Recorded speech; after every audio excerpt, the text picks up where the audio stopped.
ওই নবীর মেয়ে ফাতেমার দিকে তাকাইয়া দেখো ইন্তেকালের আগে গো মা ফাতেমা ডাক দিয়া কয় স্বামী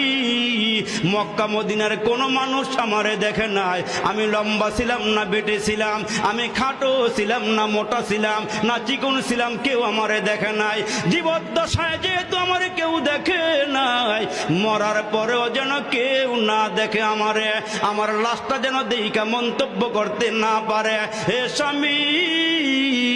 তোমার দুইটা সন্তান হাসান হোসাইন রে লইয়া আর তুমি আর দুই হাসান হোসাইনকে লইয়া আমি মারা গেলে আমার খাটিয়াটা রাইখা জানাজা পইরা তিনজনে খাটিয়াটা কাঁধে উঠাইয়া আমারে দাফন করিয়া দিও দুনিয়ার কোনো মানুষকে আমারে দেখাইও না হযরতে আলী ডাক দিয়া কয় ফাতেমা রে